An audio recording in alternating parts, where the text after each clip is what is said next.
Hi, I'm going to be reading The Mitten.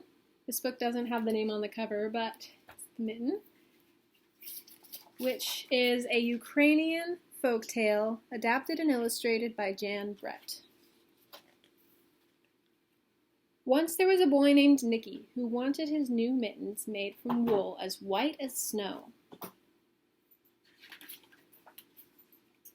At first, his grandmother, Baba, did not want to knit white mittens. If you drop one in the snow, she warned, you'll never find it. But Nicky wanted snow-white mittens, and finally Baba made them. After she finished, she said, "When you come home, first I will look to see if you are safe and sound, but then I will look to see if you still have your snow-white mittens." So off Nicky went, and it wasn't long until one of his new mittens dropped in the snow and was left behind. A mole, tired from tunneling along, discovered the mitten and burrowed inside.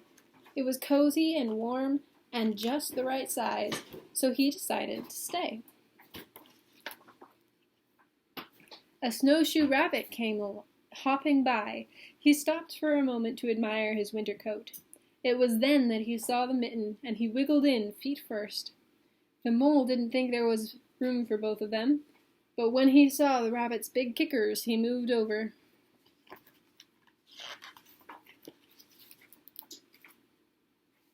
Next, a hedgehog came snuffling along.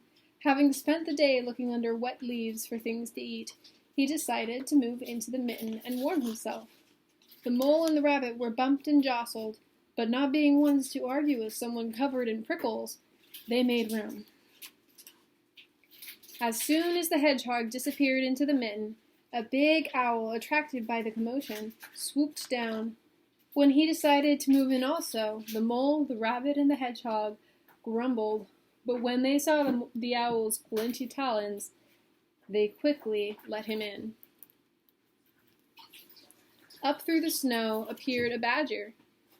He eyed the mitten and began to climb in. The mole, the rabbit, the hedgehog, and the owl were not pleased. There was no room left, but when they saw his diggers, they gave him the thumb. It started snowing, but the animals were snug in the mitten. A waft of warm steam rose into the air, and a fox trotting by stopped to investigate. Just the sight of the cozy mitten made him feel drowsy. The fox poked his muzzle in. When the mole, the rabbit, the hedgehog, the owl, and the badger saw his shiny teeth, they gave the fox lots of room. A great bear lumbered by. He spied the mitten, all plumped up. Not being one to be left out in the cold, he began to nose his way in. The animals were packed in as tightly as could be, but what animal could argue with a bear? The mitten swelled and stretched. It was pulled and bulged to many times its size, but Baba's good knitting held fast. Along came a meadow mouse, no bigger than an acorn. She wriggled into the one spot left and made herself comfortable on top of the great bear's nose. The bear, tickled by the mouse's whiskers, gave an enormous sneeze. Ah, ah, ah, ka-choo! The force of the sneeze shot the mitten up into the sky and scattered the animals in all directions. On his way home, Nicky saw a white shape in the distance. It was the lost mitten silhouetted against the blue sky. As he ran to catch his snow-white mitten, he saw Baba's face in the window. First she looked to see if he was safe and sound, and then she saw that he still had his new mittens. The end.